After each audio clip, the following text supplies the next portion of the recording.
Welcome back, everyone. I hope you're having an absolutely fantastic day so far. In today's video, we're going to break down a major update regarding Social Security and what could be coming in the years ahead. Specifically, we're talking about Frank Bisignano, the new Social Security Commissioner appointed by former President Donald Trump, and recently confirmed by the U.S. Senate. He's already made headlines with some very noteworthy comments regarding the future of Social Security payments, and I think many of you are going to find this news encouraging. Let's dive right into the key news. Frank Bisignano, who was Donald Trump's pick to lead the Social Security Administration, SSA, has now officially been confirmed as commissioner. As is often the case with high-profile nominations, Republicans largely supported his confirmation, while Democrats opposed it.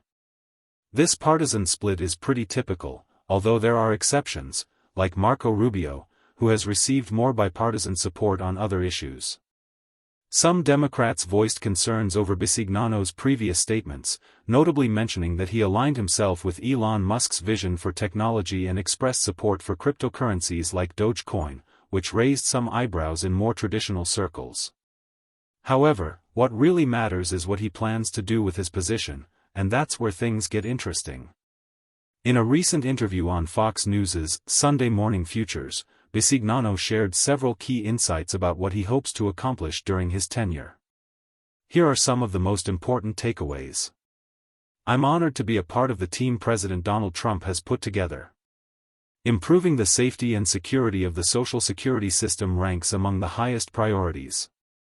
He emphasized the importance of collaboration, stating that the leadership overseeing the Social Security Trust Fund includes key officials like the Secretary of the Treasury, the Secretary of Labor, the Secretary of Health and Human Services. Bisignano confirmed that this group will meet within the next few months to review crucial data about the trust fund. This effort, he said, will also involve Congress and the Senate, showing his commitment to a broad, bipartisan approach.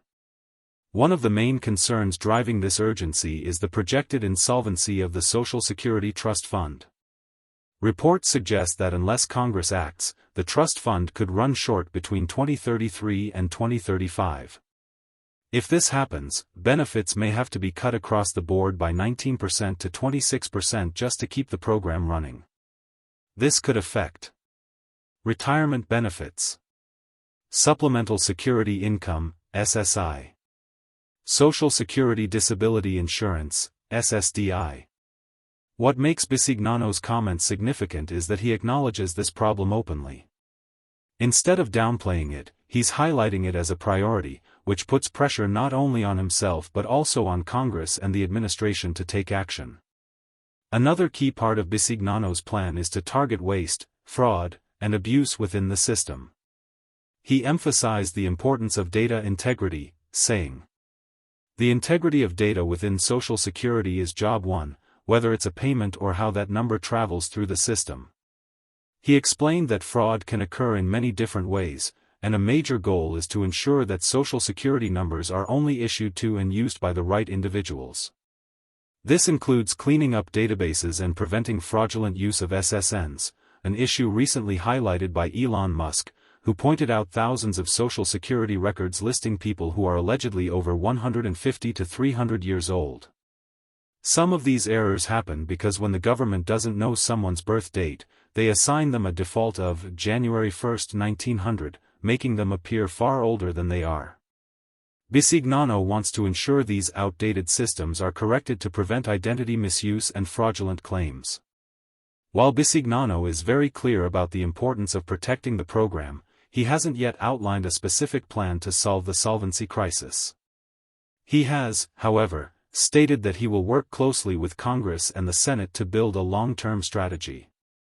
Importantly, Donald Trump has repeatedly said he will not raise the retirement age, cut benefits, or touch Social Security in a harmful way. That's a promise echoed by Bisignano, at least in spirit. Though Bisignano hasn't laid out his own detailed proposal, several others in Washington have. 1. Bernie Sanders' plan. Lift the payroll tax cap. Currently, the 6.2% payroll tax is only applied to income up to $176,100. Sanders wants to impose the tax on income over $250,000. This ensures wealthier Americans contribute more to the trust fund. 2. John Larson's plan. Similar to Sanders, but targets income above $400,000. Keeps the same idea, have high earners pay more to extend the trust fund's life. 3. Bipartisan proposal by Bill Cassidy and Angus King. This group suggested borrowing $1 to $1.5 trillion, investing it in markets, like stocks, and then returning the profits to the trust fund. It's a higher risk, potentially higher reward approach. Here's where we run into a problem: political gridlock. Republicans generally oppose tax increases, even for high earners. Democrats strongly oppose benefit cuts or increasing the full retirement age. This tug-of-war makes it extremely difficult to find a compromise. But something has to give, because the longer we wait, the more drastic the eventual solution will need to be. To close, Bisignano stated, "It's been a 90-year-old institution, and as the president has said, we have no intent to break a system that can be improved. But we have no intent to break it." He believes the team he's working with, Congress, the Senate, the president's cabinet, can make Social Security solvent for the next 90 years. That's a big promise, and time will tell if it holds up. What's important is that he's acknowledging the issue, placing it at the forefront, and promising collaborative action. Let's open the floor to you. What would you like to see happen to Social Security in the next 4 years? Do you support lifting the payroll tax cap? Are you concerned about benefit cuts?